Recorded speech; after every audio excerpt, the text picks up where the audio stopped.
നമ്മൾ ഫാത്തിഹ സൂറത്ത് 17 തവണ നമ്മൾ ഫർദ് നിസ്കാരങ്ങളിൽ നിർബന്ധമായിട്ട് ഓതുന്നുണ്ട്. ആ സമയത്ത് ഈ അർത്ഥം പറഞ്ഞ ഭാഗങ്ങൾ ഇൻഷാ അല്ലാഹ് നമുക്ക് ഫുള്ളായിട്ട് അർത്ഥം പറഞ്ഞ് വിശദമായിട്ട് തന്നെ സംസാരിക്കണം. അർത്ഥം പറഞ്ഞ ഭാഗങ്ങളിൽ നമ്മൾ കൃത്യമായ ആ അർത്ഥം ആലോചിച്ചുകൊണ്ട് ചിന്തിച്ചുകൊണ്ട് ശ്രദ്ധയോടുകൂടെ തന്നെ ആയിരിക്കണം നിസ്കാരത്തിൽ ഫാത്തിഹ ഓതേണ്ടത്. അൽഹംദുലില്ലാഹി റബ്ബിൽ ആലമീൻ.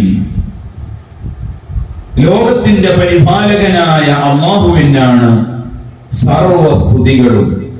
അർ-റഹ്മാനു അർ-റഹ്മാനിർ റഹീം. അതാണ് അർ-റഹ്മാൻ. എന്താണ് അർ-റഹ്മാൻ എന്ന് പറഞ്ഞാൽ അതിന്റെ അർത്ഥം?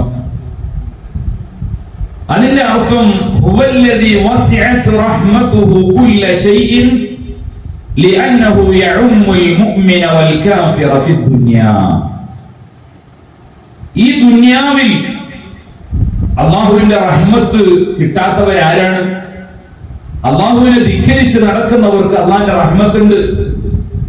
നമ്മളൊക്കെ തെറ്റ് ചെയ്തുകൊണ്ടിരിക്കുമ്പോഴും അല്ലാഹു തന്ന ആരോഗ്യവും ആയുസ്സും വായുവും വെള്ളവും ഇങ്ങനെ അല്ലാഹുവിന്റെ റഹ്മത്ത് അനുഭവിച്ചുകൊണ്ടാണ് നമ്മൾ ആ തെറ്റ് ചെയ്തുകൊണ്ടിരിക്കുന്നത്. തീരെ അല്ലാഹുവിനെ പറ്റി അല്ലാഹുവിൽ വിശ്വസിക്കാത്തവർ, ഒരു കാഫിറായ മനുഷ്യൻ, ഇനി അങ്ങനെയല്ല അല്ലാഹുവിനെ നിഷേധിക്കുന്ന ദൈവനിഷേധിയായ നിരീശ്വരവാദിയായ ഒരു മനുഷ്യൻ, ആർക്കും ആരാണെങ്കിലും അല്ലാഹുവിന്റെ റഹ്മത്ത് വാങ്ങാത്തവരും അത് ജീവിതത്തിൽ അനുഭവിക്കാത്തവരുമായിട്ട് ആരുമില്ല.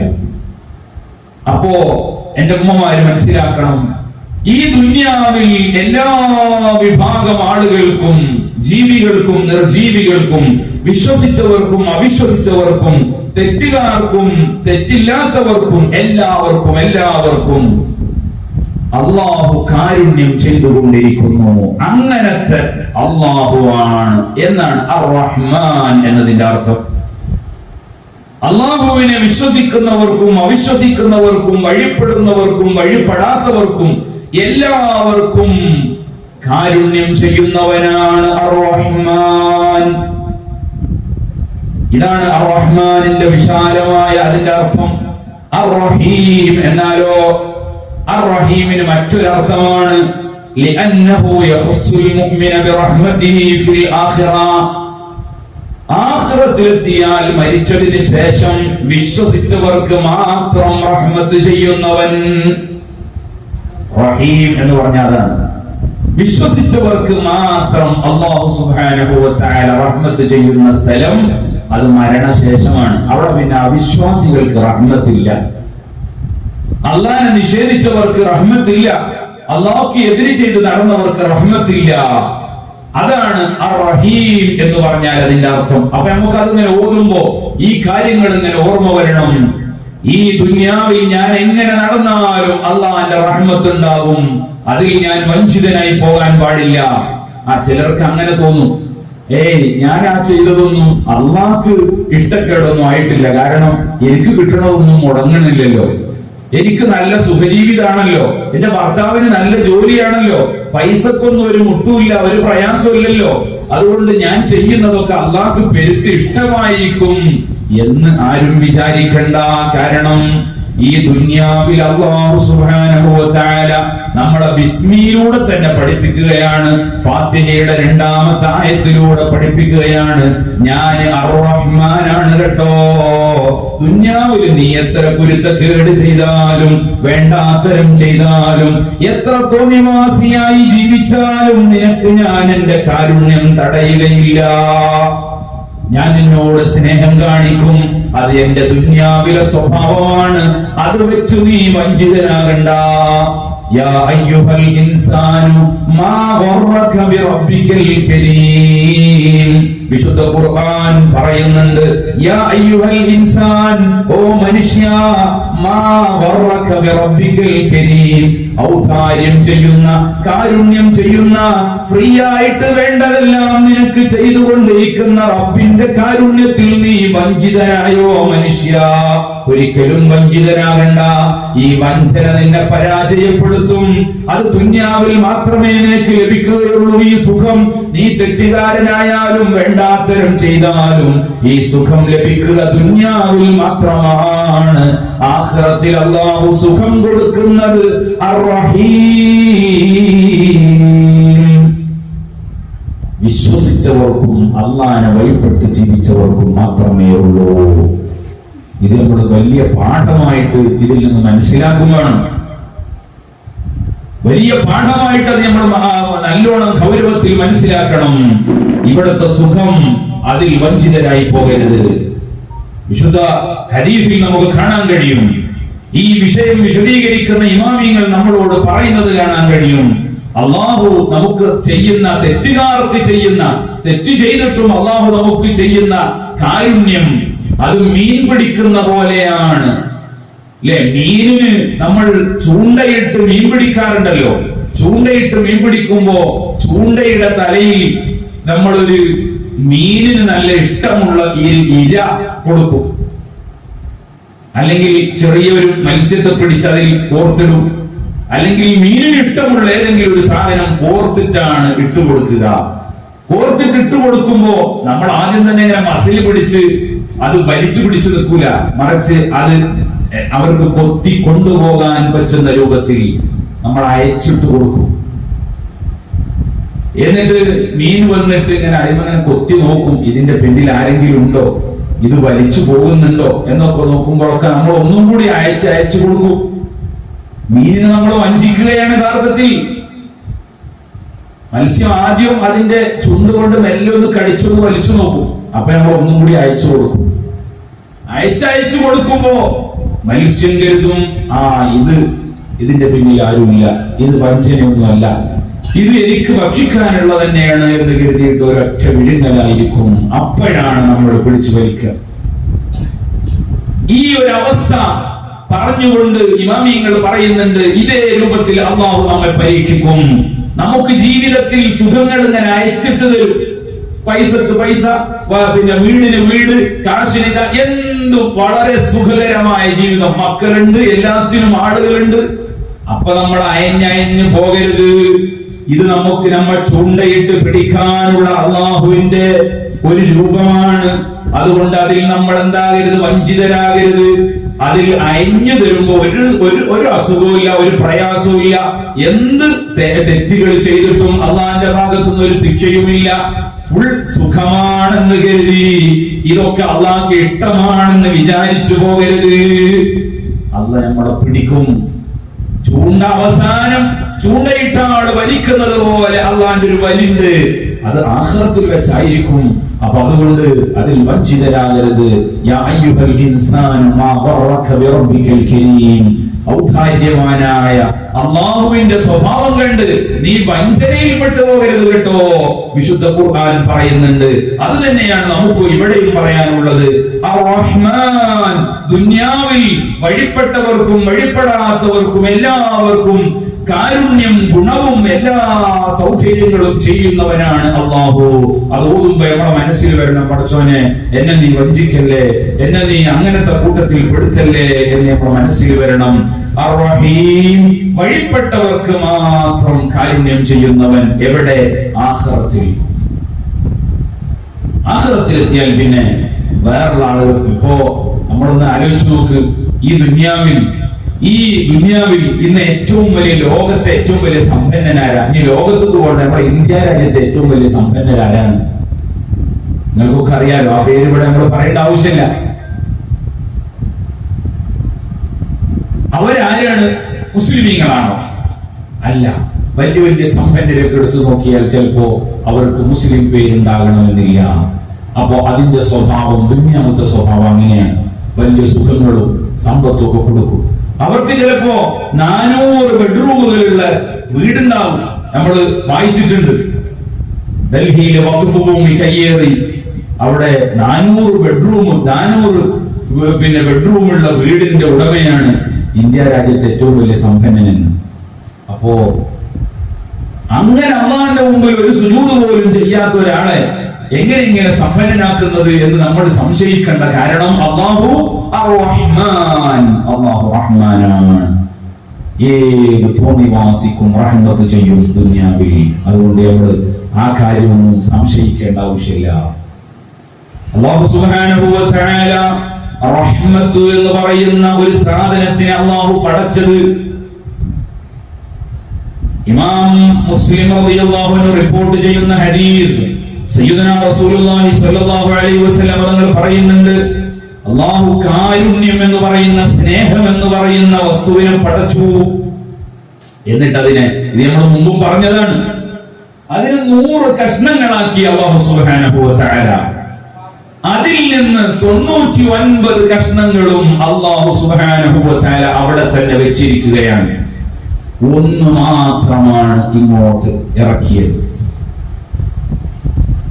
അൻസല മിൻഹാ റഹ്മതൻ വാഹിദ, ഹദീസാണ്. ഇമാം അബൂ ഹുറൈറ റളിയല്ലാഹു അൻഹു റിപ്പോർട്ട് ചെയ്യുന്ന ഹദീസാണ്.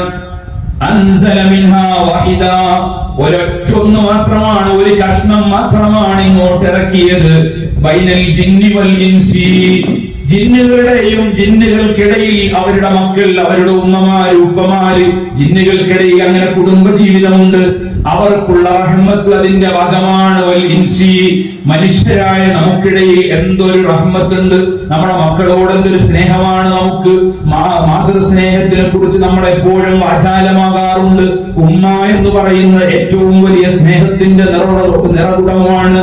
ഈ ദുനിയാവിൽ, ഈ ഭൂമിക്ക് പുറത്ത് ഏറ്റവും വലിയ സ്നേഹം ചൊരിക്കുന്ന സാധനം ഏതാണെന്ന് ചോദിച്ചാൽ അത് ഉമ്മയുടെ ഹൃദയമാണ്. അതിൽ യാതൊരു സംശയവുമില്ല. അത്രയും കാരുണ്യമുള്ള ഉമ്മക്ക് ആ കാരുണ്യം കിട്ടിയത്, ആ സ്നേഹം കിട്ടിയത് അല്ലാഹു ഇറക്കിയ ആ ഒരു റഹ്മത്തിന്റെ ഭാഗത്തു നിന്നാണ്. അതുപോലെ വൽ ബഹായിമി വൽ ഹവാം,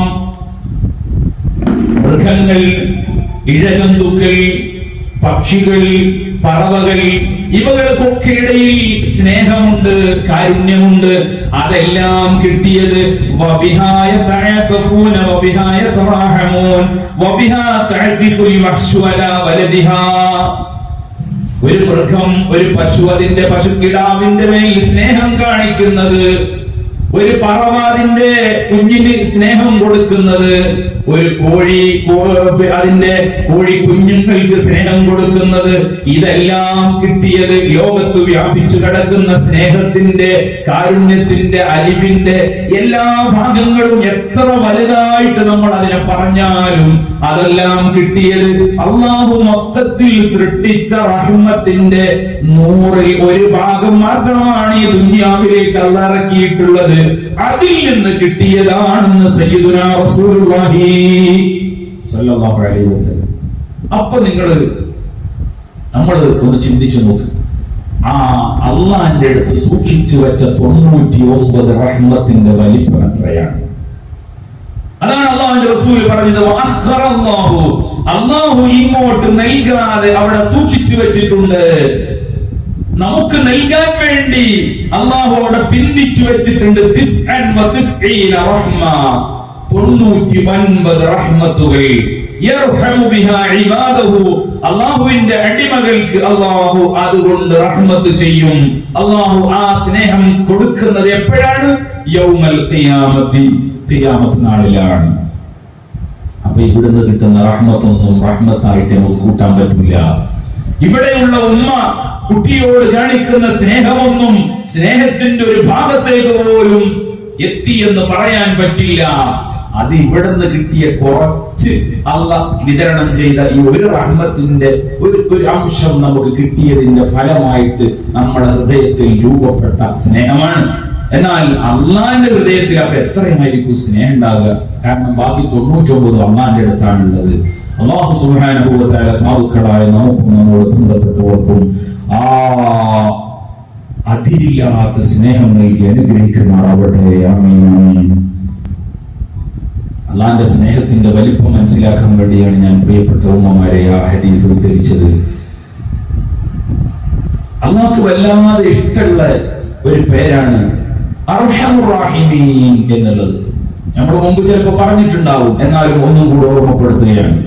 നമ്മളെല്ലാവരും അർഹമുർ റഹീമീൻ എന്നുള്ള വാക്ക് കൂടുതലായിട്ട് ഇപ്പൊ മലയാളത്തിൽ നമ്മൾ ദുആ ചെയ്യുമ്പോൾ ഉസ്താദുമാര് ദുആ ചെയ്യുമ്പോഴൊക്കെ നിങ്ങൾ കേട്ടിട്ടുണ്ടാവും അർഹമുർ-റഹീമായ അല്ലാഹ്, അർഹമുർ-റഹീമായ അല്ലാഹ്. അല്ലാഹ്ക്ക് വലിയ ഇഷ്ടമാണ് അർഹമുർ-റഹീമീൻ, കാരുണ്യവാന്മാരിൽ വെച്ച് ഏറ്റവും കാരുണ്യം ചെയ്യുന്ന അല്ലാഹ്. സത്യമാണല്ലോ അത്. കാരണം ഉമ്മ മകനോട് മകളോട് കാരുണ്യം ചെയ്യും. അപ്പൊ കാരുണ്യം ചെയ്യുന്നവര് കുറെ ഉണ്ട് നമ്മുടെ മുമ്പിൽ. പക്ഷേ അതൊന്നും ഒരു കാരുണ്യമല്ല. ഏറ്റവും വലിയ കാരുണ്യവാൻ 99 റഹ്മത്തുകളും കയ്യിൽ വെച്ചിട്ടുള്ള അല്ലാഹുവാണെന്ന് നമ്മൾ ഒന്നുകൂടെ പ്രഖ്യാപിക്കുകയാണ്. യാ അർഹമർ റഹീമീൻ, യാ അർഹമർ റഹീമീൻ എന്ന വാക്കിലൂടെ എന്റെ ഉമ്മമാരെ, നമ്മളെല്ലാവരും നമ്മുടെ ദുആകളിൽ നമ്മൾ സ്വന്തമായിട്ട് നമ്മുടെ കാര്യങ്ങൾക്ക് വേണ്ടി ദുആ ചെയ്യണം. അപ്പോഴൊക്കെ ഒരു 3 തവണയെങ്കിലും യാ അർഹമർ റഹീമീൻ എന്ന് പറയണം. അല്ലാഹുവിന്റെ റസൂൽ പറയുന്നത് നോക്ക് നിങ്ങൾ. ഖാല റസൂലുള്ളാഹി സ്വല്ലല്ലാഹു അലൈഹി വസല്ലം ഇന്ന ലില്ലാഹി മലക്കൻ. അല്ലാഹുവിന്റെ റസൂൽ പറയാണ് അല്ലാഹുവിന് ഒരു മലക്കുണ്ട്. മുഅക്കലം ബിമൻ യഖൂൽ യാ അർഹമർ റഹീമീൻ, യാ അർഹമർ റഹീമീൻ എന്ന് പറയുന്നവരുടെ കാര്യം മാത്രം നോക്കാൻ വേണ്ടി ഒരു മലക്കുണ്ട്. ആ മലക്കിന്റെ ജോലി എന്താണ്? യാ അർഹമർ റഹീമീൻ എന്ന് ആരൊക്കെയാണ് പറയുന്നത് നോക്കുക. എന്നിട്ടോ ഫമൻ ഖാലഹാ തലാസൻ, ഒരാൾ യാ അർഹമർ റഹീമീൻ എന്ന് 3 തവണ പറഞ്ഞാൽ ഖാലൽ മലകു, ആ മലക്ക് നമ്മളോട് പറയുന്നുണ്ട് ഇന്ന അർഹമർ റഹീമീൻ, കാരുണ്യവാന്മാരിൽ വെച്ച് ഏറ്റവും കാരുണ്യം ചെയ്യുന്ന പടച്ച തമ്പുരാൻ ഖദ് അഖ്ബല അലൈക, നിന്നിലേക്ക് തിരിഞ്ഞിരിക്കുന്നു. ഫസ്അൽ, അതുകൊണ്ട് വേണ്ടത് ചോദിച്ചോ. ഓ, എത്ര വലിയ ഓഫറാണിത്. മനസ്സറിഞ്ഞ് പറയണം. വെറുതെ നാവിലങ്ങോട്ട് ചെല്ലിവിട്ടാ പോരാ, മനസ്സിൽ തട്ടിക്കൊണ്ട് യാ അർഹമർ റഹീമീൻ നമ്മുടെ ഖൽബ് പടച്ചു പറയണം. കാരുണ്യവാന്മാരിൽ വെച്ച് ഏറ്റവും വലിയ കാരുണ്യം ചെയ്യുന്ന സ്നേഹനിധിയായ അല്ലാഹ് എന്നുള്ള അർത്ഥം നമ്മുടെ മനസ്സിലാണ് തട്ടണം. ആ രൂപത്തിൽ നിങ്ങൾ അല്ലാഹുവിനെ വിളിച്ചു നോക്ക്. പിന്നെ അല്ലാഹുവിനോട് എന്ത് ചോദിച്ചാൽ, ഈ മലക്ക് അപ്പൊ നമ്മളോട് പറയുന്നുണ്ട്, പക്ഷെ മലക്കിന്റെ സൗണ്ട് കേൾക്കാൻ നമുക്ക് കഴിയൂല. പിന്നെ എന്തിനാ അല്ലാഹുവിന്റെ റസൂൽ നമുക്ക് പഠിപ്പിച്ചു തരുന്നത്? ആത്മാർത്ഥമായിട്ട് യാ അർഹമർ റഹീമീൻ എന്ന് 3 പ്രാവശ്യം പറഞ്ഞിട്ട് നിങ്ങൾ അല്ലാഹുവിനോട് നിങ്ങളുടെ കാര്യങ്ങൾ ചോദിച്ചോളൂ, ഉത്തരമുണ്ടാകും.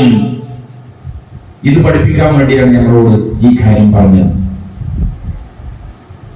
നമ്മൾ മനസ്സറിഞ്ഞ് ചോദിക്കുക. ഒരു ഹദീസിൽ കാണാൻ കഴിയും, ഒരു വലിയ ദുരന്തത്തിൽ, ഒരു മുസീബത്തിൽ നമ്മൾ പെട്ടുപോയി.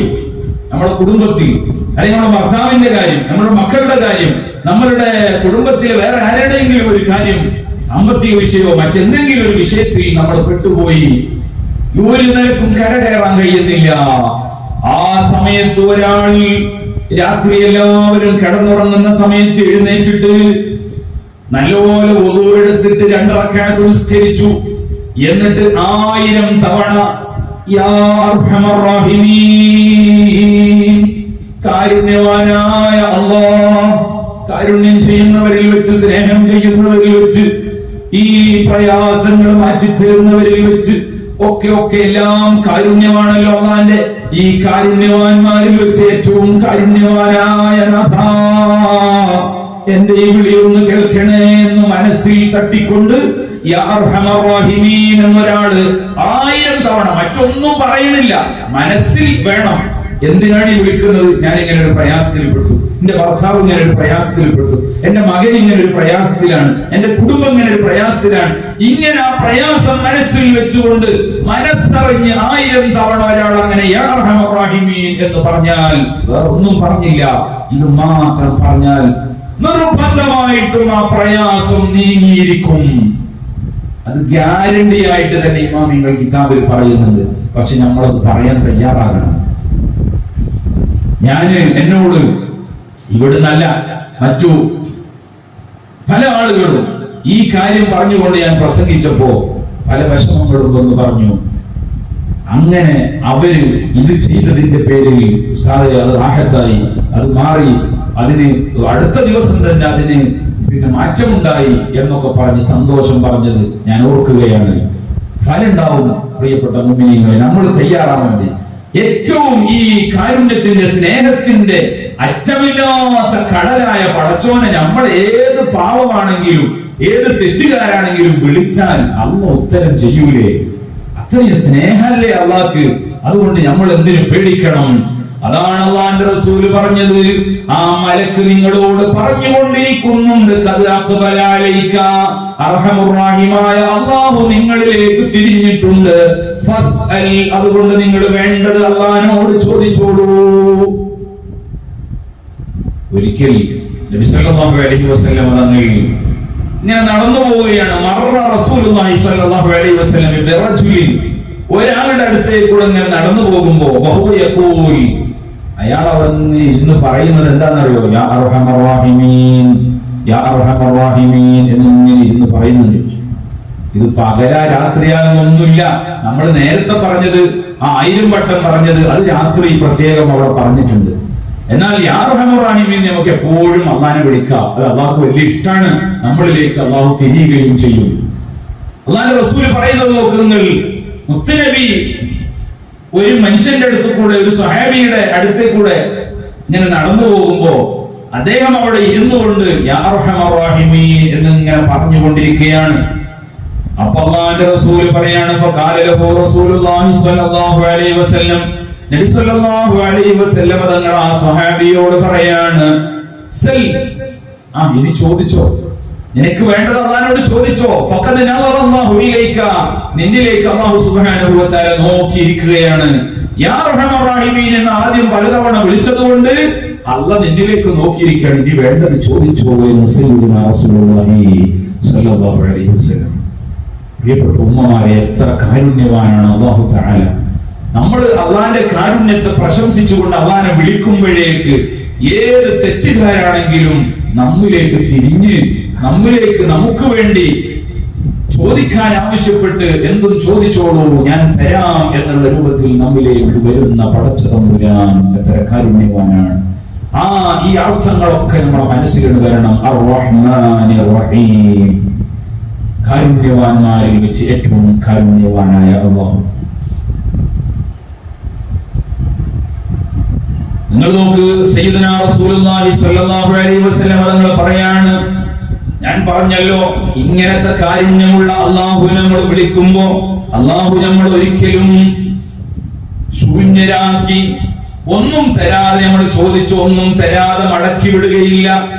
കാരണം അല്ലാഹു കാരുണ്യവാനാണ്. അല്ലാഹുവിന്റെ റസൂൽ പറയുന്നത് നോക്ക് നിങ്ങൾ, ഇമാം ത്വബറാനി റളിയല്ലാഹു അൻഹു റിപ്പോർട്ട് ചെയ്യുന്ന ഹദീസാണ്, ഇന്ന റബ്ബക്കും, നിങ്ങളുടെ റബ്ബ് ഹയ്യുൻ, ലജ്ജയുള്ള ആളാണ്. ഒരാൾ ചോദിച്ചിട്ട് കൊടുക്കാതെ എങ്ങനെയാണ് ഞാൻ നിൽക്കുക എന്നാലോചിച്ച് ലജ്ജിക്കുന്നവനാണ് അല്ലാഹു. എത്ര പ്രതീക്ഷയുള്ള വാക്കാണ്. ഇന്ന റബ്ബക്കും ഹയ്യുൻ, നിങ്ങളുടെ റബ്ബ് ലജ്ജയുള്ളവനാണ്, കരീമുൻ, ഔദാര്യമുള്ളവനാണ്, യസ്തഹീ, അല്ലാഹുവിന് ലജ്ജയാണ്, നാണമാണ്, അയ്യർഫഅൽ അബ്ദു യദൈഹി, ഒരു മനുഷ്യൻ അല്ലാഹുവിന്റെ അടിമകളിൽപ്പെട്ട ഒരാൾ അല്ലാഹുവിലേക്ക് 2 കൈകളും ഉയർത്തുന്നു, ചോദിച്ചുകൊണ്ട് അല്ലാഹുവിനോട് ഇരുന്നുകൊണ്ട് മാപ്പിരുന്നുകൊണ്ട് ആവശ്യമുള്ള ദുന്യവിയും മുഹറവിയുമായ കാര്യങ്ങൾ ചോദിച്ചുകൊണ്ട് അല്ലാഹുവിലേക്ക് കൈകൾ ഉയർത്തിയിട്ട് ഫയറുദ്ദഹുമാ, ആ 2 കൈകളെയും അല്ലാഹു തട്ടിമാറ്റുന്നു, സിഫറാ, വട്ടപൂജ്യമായിട്ട്, ശൂന്യമായിട്ട്, ഒന്നും കൊടുക്കാതെ തട്ടിമാറ്റുക എന്നുള്ളതിൽ അല്ലാഹുവിന് ലജ്ജയാണെന്ന് സയ്യിദുനാ റസൂലുള്ളാഹി സ്വല്ലല്ലാഹു അലൈഹി വസല്ലം. അപ്പൊ പിന്നെ എന്തിനാണ് നമ്മൾ പേടിക്കുന്നത്? പക്ഷെ ചോദിക്കണം. ഞാൻ നിങ്ങളോട് ചോദിക്കുകയാണ്, അല്ലെങ്കിൽ ചിന്തിക്കാൻ വേണ്ടി ആവശ്യപ്പെടുകയാണ്. ഇപ്പൊ റമദാൻ 22ാമത്തെ നോമ്പാ. ഇതുവരെ നമ്മുടെ സ്വന്തം കാര്യം, നമ്മുടെ കുടുംബത്തിന്റെ കാര്യം അള്ളാഹിനോട് നമ്മൾ പറഞ്ഞിട്ടുണ്ടോ എന്ന് ആലോചിച്ചു. പറഞ്ഞിട്ടുണ്ടാകുമെന്നാണ് ഞാൻ വിശ്വസിക്കുന്നത്. പറയാത്ത ഉമ്മമാരുണ്ടെങ്കിൽ അത് ഗൗരവമുള്ള കാര്യം തന്നെയാണ്. നമ്മൾ അങ്ങനെ ആയിക്കൂടാ.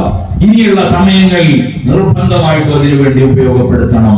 അള്ളാഹു നമ്മൾ ചോദിച്ചാൽ തരാതിരിക്കാൻ അള്ളാഹ്ക്ക് ലജ്ജയാണ് എന്ന് മുത്തുനബി നമ്മളെ പഠിപ്പിക്കുകയാണ്. പിന്നെന്താ, നമുക്ക് മനസ്സറിഞ്ഞ് ചോദിച്ചാൽ, ചോദിക്കുമ്പോ നിബന്ധനകളുണ്ട്. നമ്മൾ ചെയ്തു പോയ തെറ്റിലൊക്കെ ഖേദം വേണം നമ്മളെ മനസ്സിൽ. ഔറത്ത് മറച്ചുകൊണ്ടായിരിക്കണം, ശുദ്ധിയോടുകൂടെ ആയിരിക്കണം, ഖിബ്ലക്ക് മുന്നിട്ട് കൊണ്ടായിരിക്കണം. നമ്മൾ പലിശ തിന്നാത്തവരായിരിക്കണം. അതൊക്കെ ശ്രദ്ധിക്കണം. നമ്മള് മുമ്പ് നിങ്ങളോട് പറഞ്ഞോന്ന് എനിക്കറിയില്ല. ഒരാൾ എന്നോട് പറഞ്ഞ് ഇപ്പൊ എന്താ ജോലി? ഇപ്പൊ ജോലിയൊന്നുമില്ല. അപ്പൊ പിന്നെ എങ്ങനെ ജീവിതമൊക്കെ എങ്ങനെ മുന്നോട്ട് പോകുന്നതെന്ന് ചോദിച്ചപ്പോ പടച്ചോന്, ഞാൻ മുമ്പ് ഗൾഫിൽ പോയ സമയത്ത് ഒരു 10-20 ലക്ഷം റുപ്യ ഇങ്ങനെ അന്ന് ജോലി ചെയ്തവർ ഉണ്ടാക്കിയിരുന്നു. അത് ഞാൻ ബാങ്കിൽ ഇട്ടിട്ടുണ്ട്. അതിന്റെ പലിശ എങ്ങനെ എടുത്തിട്ടാണ് ഇപ്പൊ ജീവിതം പോണത്. ബാങ്കിൽ നിന്ന് പലിശ എടുത്തിട്ട് അരി വാങ്ങി കുട്ടികൾക്കും കെട്ടിയോൾക്കും കുടുംബത്തിനൊക്കെ കൊടുത്ത് ജീവിക്കുന്ന ഒരു കുടുംബം ഉണ്ടായാൽ പടച്ചറബേ, ഹറാമായ ഒരു അരിമണി നമ്മളെ ഉള്ളിലേക്ക് പോയാൽ ആ ശരീരം നരകത്തിനോടാണ് ഏറ്റവും അടുത്ത് നിൽക്കുന്നത് എന്ന് സയ്യിദുനാ റസൂലുള്ളാഹി സ്വല്ലല്ലാഹു അലൈഹി വസല്ലം പറയുന്നുണ്ട്. ഗൗരവമുള്ള കാര്യമാണ്. പലിശ ഒരിക്കലും നമ്മൾ തിന്നാൻ പാടില്ല. ഗൗരവമുള്ള കാര്യമാണ്. ബാങ്കുമായി ബന്ധപ്പെടൽ തന്നെ മുസ്ലിമിന് പാടില്ലാത്തതാണ്.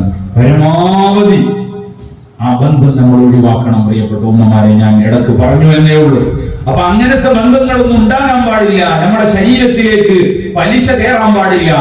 അങ്ങനെ നമ്മൾ അല്ലാഹുവിനോട് ദ്വാരന്നാൽ അല്ലാഹുവിന് ലജ്ജയാണ്. നമ്മള് കൈകളെ സിഫറാക്കിയിട്ട് വട്ടപൂജ്യമാക്കിയിട്ട് ഒന്നും തരാതെ തട്ടിക്കടയിൽ അല്ലാഹുവിന് ലജ്ജയാണ്. അതുകൊണ്ട് തന്നെ ഫഇദാ റഫഅ അഹദുകും യദൈഹി, ഒരാൾ അവന്റെ 2 കൈകളും അല്ലാഹുവിലേക്ക് ഉയർത്തിയാൽ ഫൽയഖുൽ, അവൻ പറയേണ്ടത് എന്താണ്? യാ ഹയ്യു ലാ ഇലാഹ ഇല്ലാ അൻത യാ അർഹമർ റഹീമീൻ. അതൊരു രൂപമാണ്. അതിന് കിട്ടിയിട്ടില്ലെങ്കിൽ, അത് നമുക്ക് അറിയില്ലെങ്കിൽ വെറും യാ അർഹമർ റഹീമീൻ എന്ന് പറഞ്ഞാലും മതി.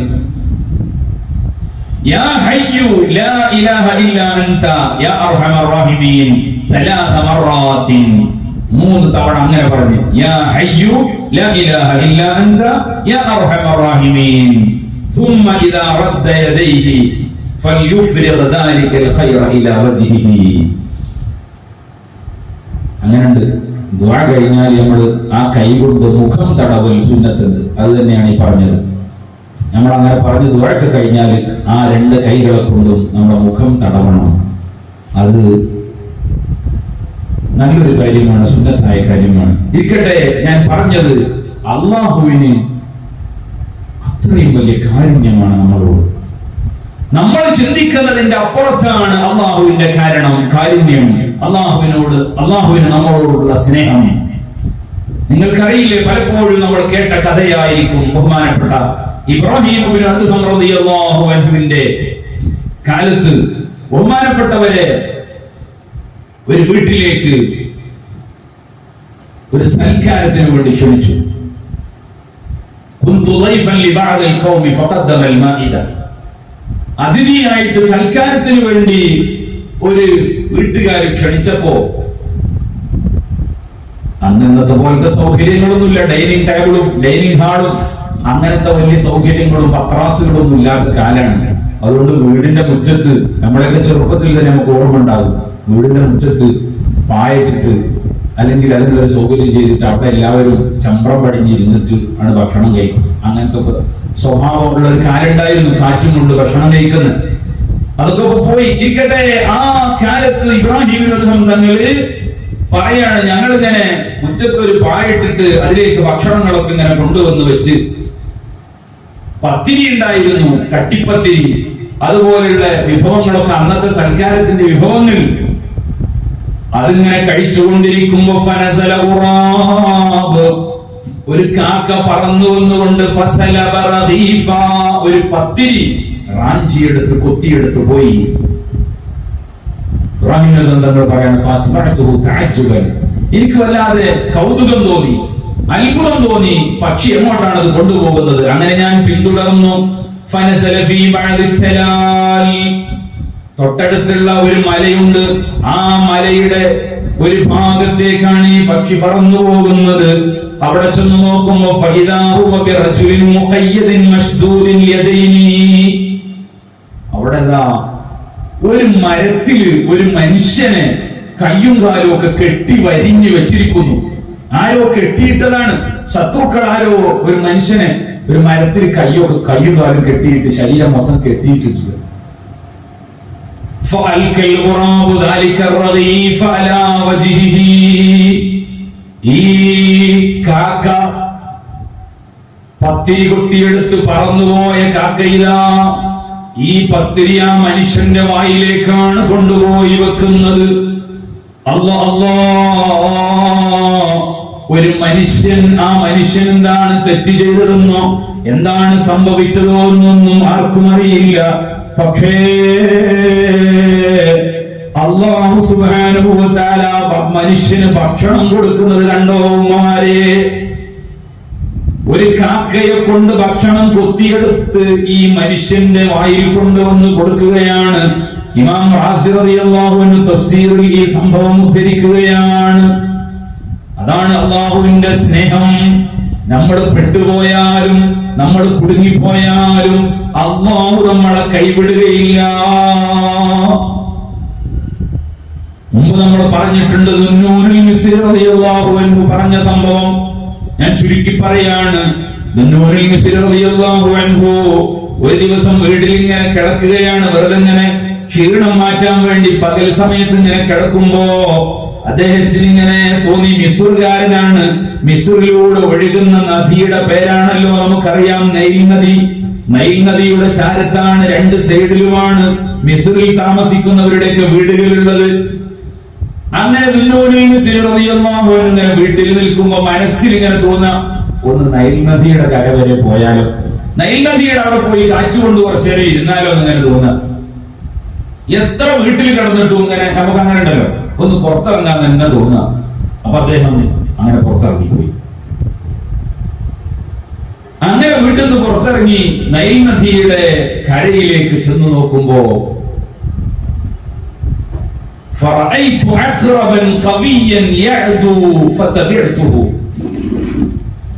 ഒരു നല്ല ആരോഗ്യമുള്ള ഒരു തേള് നീന്തി പോകുന്നുണ്ട്. നീന്തി പോകല്ല, ഓടി വരുന്നുണ്ട്. തേള് നീന്തി പോകല്ല, ഓടി വരിക. അങ്ങനെ ഓടി വരുന്നത് കണ്ടപ്പോ ഞാൻ അതിന്റെ പിന്നാലെ പോയി, അതിന്റെ ബാക്കിൽ ഞാനും പിന്തുടർന്നു.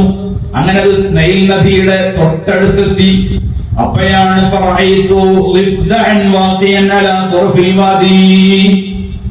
ഒരു തവള നിൽക്കുന്നത്. നൈൽ നദിയുടെ ആ വെള്ളം ഇങ്ങനെ തുടങ്ങുന്ന സ്ഥലത്ത് ഒരു തവള നിൽക്കുന്നുണ്ട്. ആ തവളയിലേക്ക് തേളിന് സ്വന്തമായി നീന്താൻ കഴിയില്ല. അതുകൊണ്ട് തന്നെ ഈ തേള് തവളയുടെ പുറത്തേക്ക് അങ്ങ് എടുത്തു ചാടി. ഉടനെ തന്നെ തവള അതാ നീന്തിപ്പോകുന്നു. നീന്തിയിട്ട് മറുകരയിലെത്തി.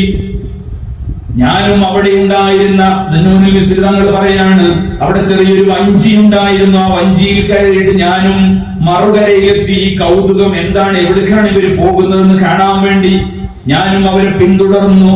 അപ്പോഴാണ്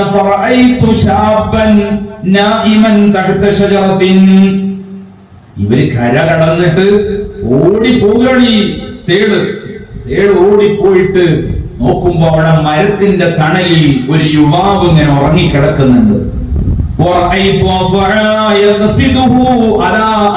ഉറങ്ങിക്കിടക്കുന്ന ചെറുപ്പക്കാരന്റെ അടുത്തേക്ക് ഒരു നല്ല വിഷമുള്ള, നല്ല ശക്തിയുള്ള ഒരു വലിയ പാമ്പ് ഇങ്ങനെ ഇഴഞ്ഞു വരുന്നുണ്ട്. ആ ഒരു അവസ്ഥയിലാണ് ഉള്ളത്. ഇപ്പോ ആ യുവാവിനെ ഈ പാമ്പ് കടിക്കും, കടിയേറ്റു മരിക്കും എന്നുള്ള അവസ്ഥയിൽ ആ യുവാവ് അറിയുന്നില്ല. കാരണം ചെറുപ്പക്കാരൻ ഉറങ്ങുകയാണ്. ആ സമയത്ത് പാമ്പ് അടുത്തേക്ക് വരുമ്പോൾ ഓടി വരുന്ന ഈ തേള് വിഷമുള്ള വലിയ തേളാണ്. ഈ തേള് പാമ്പിന്റെ അടുത്തെത്തി.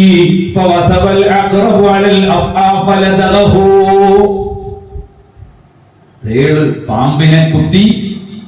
പാമ്പ് തേളിനെ കടിച്ചു. പാമ്പും തേളും അവിടെ വെച്ച് ചത്തുപോയി.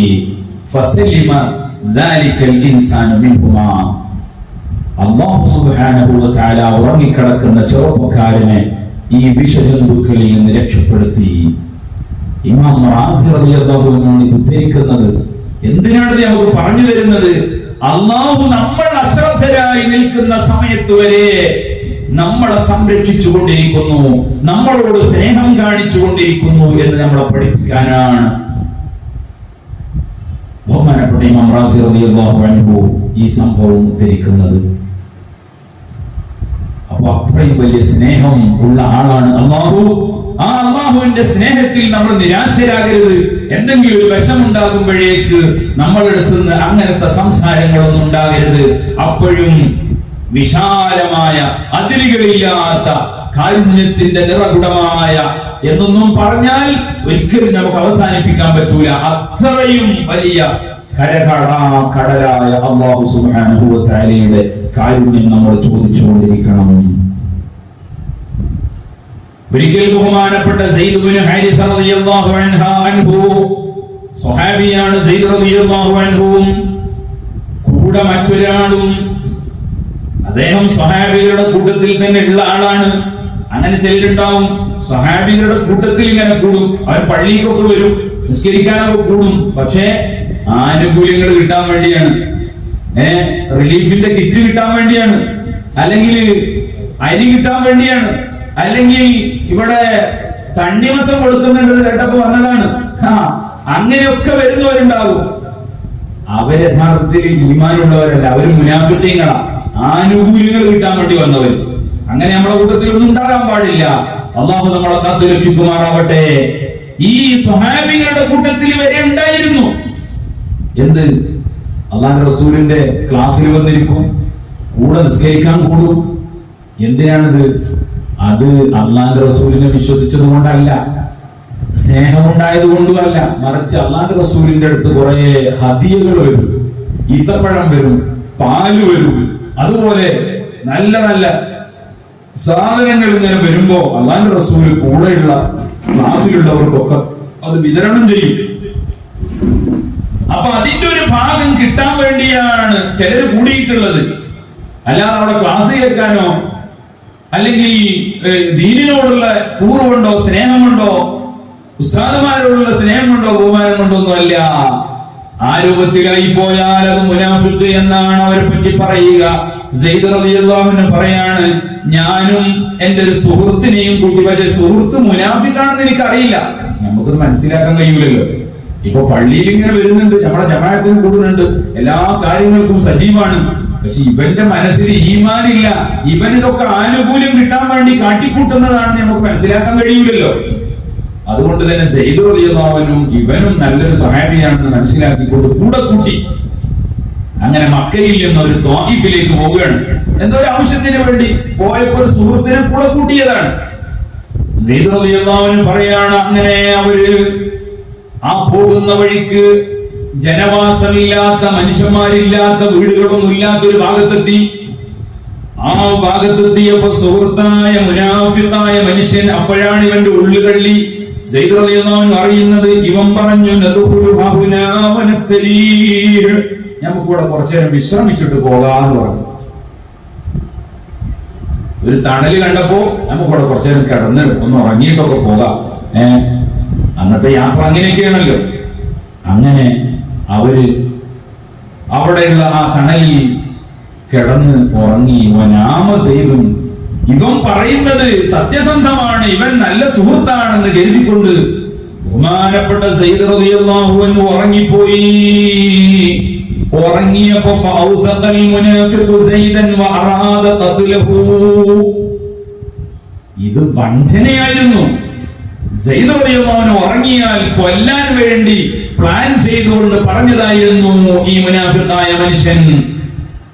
സയ്യിദ് റളിയല്ലാഹു അൻഹു ഉറങ്ങിയെന്ന് അറിഞ്ഞപ്പോ കൈകളും കാലുകളും ഒരു കയറെടുത്ത് കെട്ടി സയ്യിദ് റളിയല്ലാഹു അൻഹുവിനെ കൊല്ലാൻ വേണ്ടി ഇയാൾ ഒരുങ്ങി. കയ്യും കാലും കെട്ടിയപ്പോ ഉറങ്ങിയ സയ്യിദ് ഉണർന്നുപോയി. സയ്യിദ് റളിയല്ലാഹു അൻഹു ഉണർന്നു. ഫഖാല സയ്യിദുൻ, സയ്യിദ് റളിയല്ലാഹു അൻഹു ചോദിച്ചു, ലിമ തഖ്തുലുനി, സുഹൃത്തെ, അപ്പോഴും സുഹൃത്താണല്ലോ, കാരണം ഇത് മുനാഫിഖാണെന്ന്, എന്താ ചെയ്യ, ഇതുവരെ സുഹൃത്തായിട്ട് നടന്ന ആളല്ലേ. ലിമ തഖ്തുലുനി, നീ എന്തിനാണ് എന്നെ കൊല്ലുന്നത്? നമ്മളൊക്കെ മുത്തുനബിയുടെ അനുയായികളല്ലേ, നീ എന്തിനാണ് കൊല്ലുന്നതെന്ന് ചോദിച്ചപ്പോ ആ മനുഷ്യൻ പറയാണ്, ലിഅന്ന മുഹമ്മദൻ യുഹിബ്ബുക, മുഹമ്മദിനെ നീ സ്നേഹിക്കുന്നു, അവന്റെ ഭാഷയാണ്. നിന്നെ സ്നേഹിക്കുന്നുണ്ട്. എനിക്ക് മുഹമ്മദിനോട് ദേഷ്യമാണ്. അപ്പോഴാണ് അറിയുന്നത് ഇവൻ മുനാഫിഖാണെന്നുള്ളത്. പറഞ്ഞ വാക്കെന്താണെന്നറിയോ? കൈകാലുകൾ കെട്ടിയിട്ടുണ്ട്. ശത്രുവിന്റെ മുമ്പിൽ, കൊല്ലാൻ നിൽക്കുന്ന ശത്രുവിന്റെ മുമ്പിൽ കിടക്കുന്ന സയ്യിദ് റളിയല്ലാഹു അൻഹു പറഞ്ഞെന്താണെന്നറിയോ? യാ റഹ്മാനു അഗ്ഫിനി,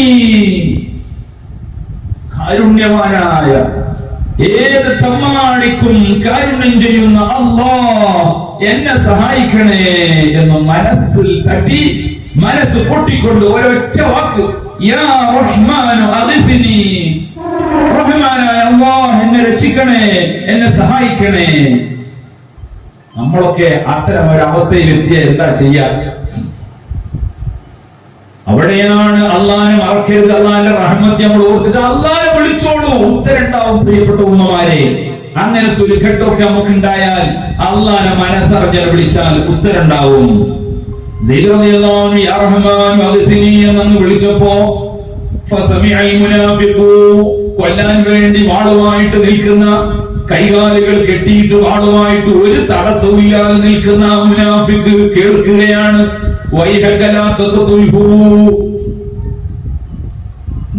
നീ അവനെങ്ങാനും കൊന്നാൽ നിന്റെ കാര്യം കഷ്ടമാണ് കേട്ടോ എന്നൊരു ആരോ വിളിച്ചു പറയുന്നത് കേൾക്കുക. അപ്പൊ ഇയാള് അവർ താമസിക്കുന്ന അല്ലെങ്കിൽ അവർ കിടന്നുറങ്ങിയ ആ സ്ഥലത്ത് നിന്ന് അപ്പുറത്തേക്ക് നീങ്ങി നോക്കി, ആരാണ് ഈ വിളിക്കുന്നത്? ആരെയും കാണുന്നില്ല. വീണ്ടും കൊല്ലാൻ വേണ്ടി വന്നു. വീണ്ടും അതാ ആ ശബ്ദം, അവനെ കൊല്ലണ്ട, കൊന്നാൽ നിനക്ക് അത് നല്ലതിനാവൂല എന്നുള്ള രൂപത്തിൽ സംസാരിക്കുക. വീണ്ടും പോയി നോക്കുമ്പോ ആരെയും കാണുന്നില്ല. വീണ്ടും കൊല്ലാൻ വന്ന്, വീണ്ടും കൊല്ലാൻ വേണ്ടി വന്ന്, ഉറപ്പിച്ചു തന്നെ വന്ന് കൊല്ലാൻ വേണ്ടി ഇങ്ങനെ വാള് വെക്കാൻ നിൽക്കുകയാണ്. അപ്പയതാ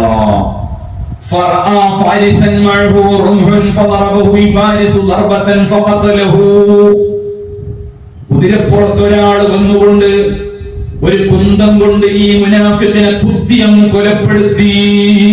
ഇസ്ലാമിക ചരിത്രത്തിൽ കൃത്യമായി രേഖപ്പെടുത്തിയ സംഭവമാണിത്. നോക്ക് നിങ്ങൾ, സെയ്ദ് റളിയല്ലാഹു അൻഹുവിന്റെ ഒറ്റ വിളിയാണ്. മനുഷ്യവാസമില്ലാത്ത, ജനവാസമില്ലാത്ത മേഖലയിൽ ശത്രുവിന്റെ മുമ്പിൽ കൈകാലുകൾ കെട്ടി എല്ലാ നിലക്കും കൊല്ലുമെന്ന് ഉറപ്പായ സമയത്ത് യാ റഹ്മാനു അഗ്ഫിനി, കാരുണ്യവാന്മാരിൽ വെച്ച് ഏറ്റവും കാരുണ്യം ചെയ്യുന്ന, തെറ്റെന്നോ തെറ്റ് ചെയ്യുന്നവനെന്നോ നന്മ ചെയ്യുന്നവനോ എന്നോ വ്യത്യാസമില്ലാതെ എല്ലാവർക്കും കാരുണ്യം ചെയ്യുന്ന റഹ്മാനായ അല്ലാഹ് അഗ്ഫിനി, ഈ വല്ലാത്തൊരു ഘട്ടത്തിൽ നിന്റെ സഹായം എനിക്ക് നൽകണേ അല്ലാഹ്. ആ ഒരൊറ്റ വാക്ക് അല്ലാഹ് കേട്ടു. കൊല്ലാൻ അവിടെ ആളെ വിടുകയാണ്. ആരാ വന്നതെന്ന് അറിയോ നിങ്ങൾക്ക്? ആരാ വന്നതെന്ന് അറിയോ? സെയ്ദ് റളിയല്ലാഹു അൻഹു ഈ കെട്ടുകളൊക്കെ എങ്ങനെയൊക്കെ അഴിച്ച് പുറത്തേക്ക് വന്നു നോക്കുമ്പോ ഫഖാല ലഹു അമാ തഅരിഫുനി, സെയ്ദ് റളിയല്ലാഹു അൻഹു അല്ല, ഈ കൊല്ലാൻ വന്ന ആളാണ് കെട്ടയച്ചു കൊടുത്തത്. കെട്ടൊക്കെ അഴിച്ചിട്ട് എന്നെ നിനക്ക് പരിചയമുണ്ടോ എന്ന് ചോദിച്ചു. എന്നിട്ട് പരിചയപ്പെടുത്തി കൊടുക്കുകയാണ്. അന ജിബ്രീലു, ഞാൻ ജിബ്രീൽ അലൈഹിസ്സലാമാണ്. ഇമാം റാസി റളിയല്ലാഹു അൻഹു ആണ് ഈ സംഭവം ഉദ്ധരിക്കുന്നത്. ഉമ്മമാരെ, ഞാൻ ജിബ്രീലാണെന്ന് പറഞ്ഞുകൊണ്ട് പറയാണ്, നീ വിളിച്ച സമയത്ത് ഞാൻ 7-ാം ആകാശത്തിലാണ്. കുന്തു ഫിസ്സമാഇ സാബിഅ, ഞാൻ 7-ാമത്തെ ആകാശത്തിലാണ് നീ വിളിച്ച സമയത്ത്. എന്നോട് അല്ലാഹു തആല അപ്പ തന്നെ പറയാണ്, അദ്രികഅബ്ദി യാ റഹ്മാൻ എന്ന് വിളിച്ചുകൊണ്ട് ഒരാൾ എന്നെ വിളിക്കുന്നുണ്ട്, സഹായം അഭ്യർത്ഥിക്കുന്നുണ്ട്. പെട്ടെന്ന് എന്റെ അടിമയുടെ അടുത്തേക്ക് എത്തണമെന്ന് എന്നോട് പറഞ്ഞു. അങ്ങനെ ഞാൻ പെട്ടെന്ന് ദുനിയാവിന്റെ 1-ാം ആകാശത്തേക്ക് ഇറങ്ങി വന്നു. അങ്ങനെ 3-ാമത് നിന്റെ അടുത്തേക്ക് ആ മുനാഫിഖ് കൊല്ലാൻ വേണ്ടി വന്നപ്പോഴാണ് നിന്റെ അടുത്തെത്തി ഞാൻ അവനെ കൊന്നു തള്ളിയത് എന്ന് ജിബ്രീൽ അലൈഹിസ്സലാം സെയ്ദ് റളിയല്ലാഹു അൻഹുവിനോട് പറയാണ്. ഇത് ഒരു സ്വഹാബിയാകണമെന്നില്ല. ഈമാനുള്ള ഏത് മുഅ്മിനും ഈ ഓഫർ ഉണ്ട്. പക്ഷേ നമ്മൾ ഈമാനോടുകൂടെ വിളിക്കണമെന്ന് മാത്രം. അല്ലാഹു സുബ്ഹാനഹു വ തആല അല്ലാഹുവിന്റെ റഹ്മത്ത് ഏത് സമയത്തും ലഭിക്കുന്ന മുഅ്മിനീങ്ങളിൽ നമ്മളെ ഉൾപ്പെടുത്തുമാറാവട്ടെ. നമ്മിൽ നിന്ന് മരണപ്പെട്ടു പോയ നമ്മുടെ പ്രിയപ്പെട്ടവർ അല്ലാഹു ആ കൂട്ടത്തിൽ ഉൾപ്പെടുത്തി അനുഗ്രഹിക്കുമാറാവട്ടെ.